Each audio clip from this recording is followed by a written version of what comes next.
ஹாய்ங்க. யூசுவலா doctors வந்து feeding பாட்டிலுக்கு வந்து no சொல்லுவாங்க.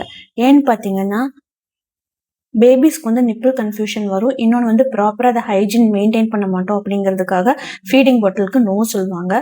பின்னாடி ஓரல் ஹெல்த் இஷ்யூஸ் வரலாம் அதுக்காகவும், சோக்கிங் ஹசார்ட் வரலாம் அதுக்காகலாம் அவங்க நோ சொல்லுவாங்க. சரி அப்படி டாக்டர் என்னதான் ரெக்கமெண்ட் பண்றாங்கன்னு பார்த்தா, இந்த மாரி எங்க ஊர்ல இத சங்கடன்னு சொல்லுவோம். இதுல வந்து நம்ம பம்ப் பண்ற மில்க்கோ இல்ல ஃபார்முலா மில்க்கோ போட்டு குழந்தைங்களுக்கு ஃபீட் பண்ண சொல்லுவாங்க.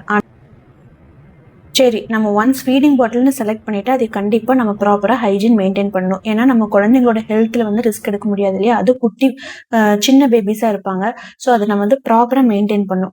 அதுக்கு என்ன பண்ணலான்னு பார்த்தீங்கன்னா, நீங்க லெஃப்ட் ஓவர் மில்க உடனே ஒரு 1/2 அன் ஹவர்ல அதை வந்து டிஸ்கார்ட் பண்ணிட்டு, ஒரு மைல்டு கிளென்சர் போட்டு ஒரு டேப் வாட்டர்ல நல்லா பிடிச்சி நல்லா ஃபோம் வர வரைக்கும் அதை நல்லா நீங்க ரின்ஸ் பண்ணிட்டு, இந்த மாதிரி ஒரு சிலிக்கான் பிரஷ் எடுத்து நல்லா அதை ரொட்டேட் பண்றீங்கன்னா, இருக்கிற அந்த லெஃப்ட் ஓவர் மில்க் அந்த இதெல்லாமே கிளவுட் ஃபார்மேஷன் எல்லாமே போயிடும்.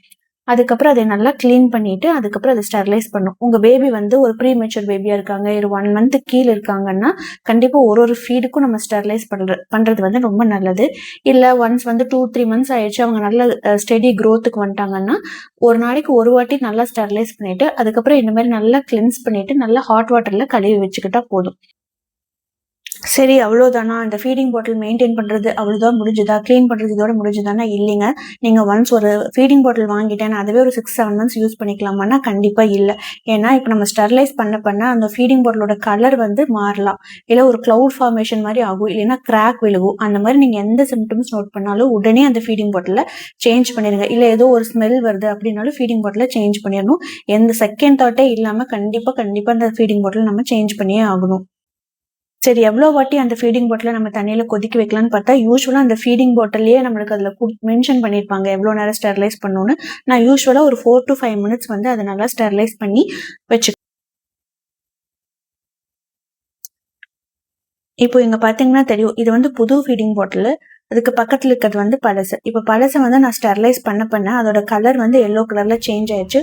ஒரு லைட்டா ஒரு கிளவுட் ஃபார்மேஷன் மாரி வர ஆரம்பிச்சிருச்சு. அதனால நான் உடனே அத டிஸ்கார்ட் பண்ணிட்டு புதுசு வாங்கிட்டேன்.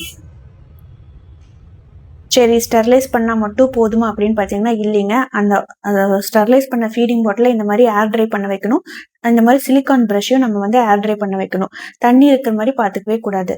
எனக்கு இது எல்லாமே பண்ண கஷ்டமா இருக்கு. இதுக்கு எல்லாத்துக்குமே ஒரு சிம்பிள் சொல்யூஷன் வேணும்னா அதுவும் இருக்குங்க. பிலிப்ஸ்ல பார்த்தீங்கன்னா பிலிப்ஸ் அவென்ட்ல வந்து இந்த ஸ்டெர்லைசர் இருக்கு. இது பார்த்தீங்கன்னா ஸ்டீம்ல வந்து உங்களுக்கு ஸ்டெர்லைஸ் பண்ணி ஏர் ட்ரையும் பண்ணி கொடுத்துரும். ஒரு ஒன் டைம் இன்வெஸ்ட்மெண்ட்டாகவும் இருக்கும்.